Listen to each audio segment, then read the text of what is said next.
Mr. Speaker, I rise on behalf of the people of Soy constituency who sent me to this house and who are my employers to give my views on this constitutional amendment bill. Mr. Speaker, before I proceed, allow me to thank three O's, I'm calling them the three O's, who sat in the committee that came up with this bill: Otiende Amolo, Orengo, and Omugeni. I congratulate them because they were appointed in that committee based on merit, and unfortunately, because they stood by the truth and they stood by the law which they are so schooled and understand, one of them has been removed from a parliamentary committee. Mr. Speaker, this BBI bill is widely spoken about, but very unpopular. There is a Swahili saying, and allow me, Mr. Speaker, to say, kizuri chajitembeza, kibaya chajiuza.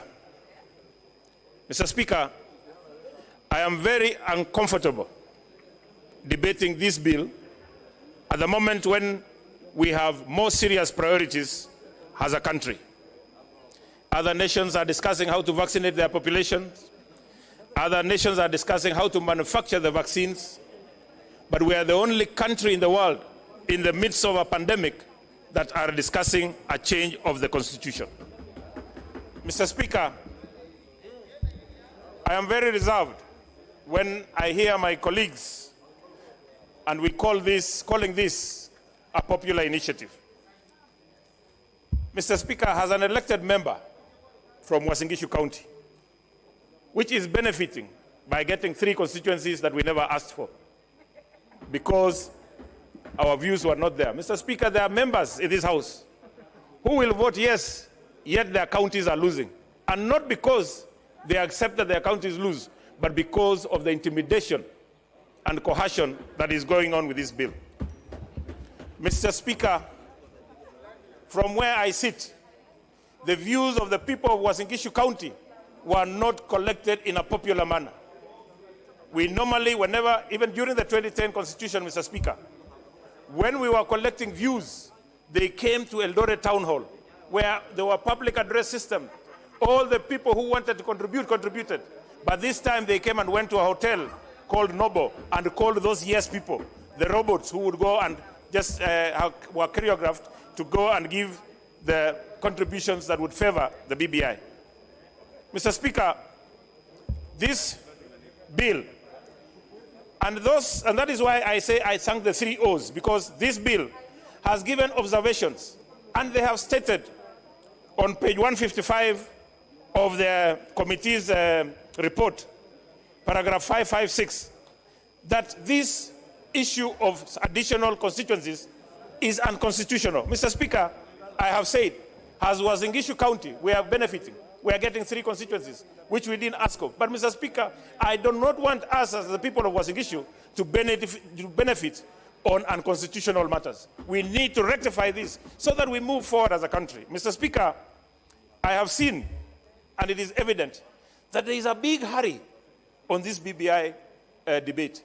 There is a big hurry to try and end this debate. Who is this who is in so much of a hurry that doesn't want us to speak to this report, Mr. Speaker? The Speaker made a ruling when I gave a preliminary objection that the debate shall go on so long as there are members desirous of contributing, Mr. Speaker. We have seen messages going around that they will be voting in the afternoon.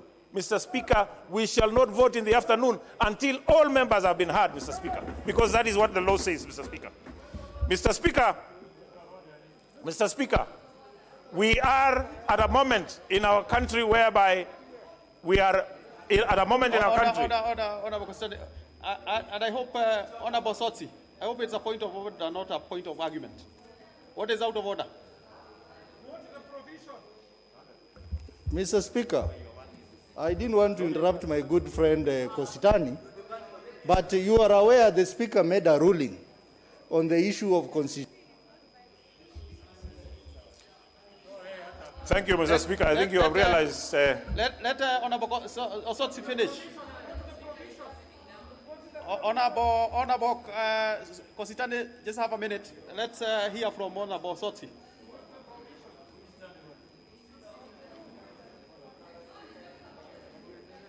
Give Honorable Osotsi the mic.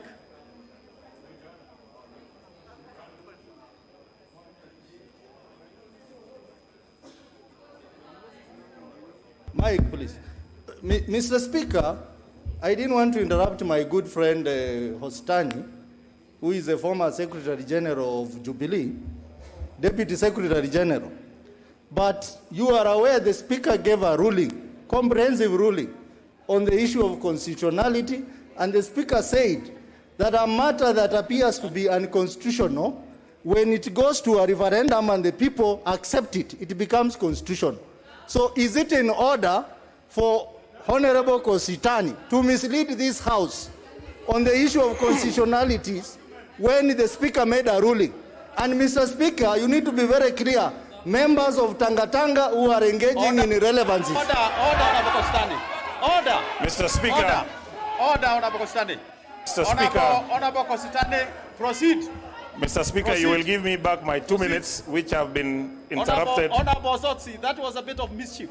Thank you, Mr. Speaker. And I think it is good to remind, Mr. Speaker, it is good to let us know who Osotsi represents in this House, because I represent the people of Soy, having been voted in. And nominated MPs should give respect to elected members of Parliament. Mr. Speaker, we have been told, and in this report, the report has been captured that 12 counties debated the correct report. We have 34 counties which had a report which had errors. And I want to congratulate the members of the County Assembly of Uasin Gishu County, where I come from, because they decided to abstain after seeing that this issue had errors. Mr. Speaker, what is the assurance that we are giving Kenyans that even after passing this bill, if it does pass, that we shall have the correct bill going to the referendum? And even after the referendum, that we shall have the correct bill being ascended into law so that it may be practiced in this country. Mr. Speaker, we have been told, and Mr. Speaker, I'm a member of the African Inland Church, whereby we do not tell lies. There are a lot of lies in this report, Mr. Speaker, in this bill. We are being told that this bill is going to cure electoral violence. Mr. Speaker, the single denominator of electoral violence has been we have had elections and then people dispute the results. Where in this bill has the issue of electoral violence been addressed, Mr. Speaker? We are being told, Mr. Speaker, that this bill is going to bring cohesiveness. Where does this bill, where is it mentioned about cohesiveness in this bill, Mr. Speaker? We are being told, Mr. Speaker, that this bill is going to give us prosperity. Mr. Speaker, at the state of our economy, how will we prosper when we are going to be spending 14 billion for this referendum, when we should have put that 14 billion in agriculture, for example, Mr. Speaker, or other functions that will help our youth, Mr. Speaker? Mr. Speaker, I want to conclude by saying this, Mr. Speaker. We call upon our judiciary, and I would say that the introduction of the seat of the ombudsman is going to interfere with the independence of the judiciary, and we as Kenyans, we must stand up and be able to stand for Kenyans.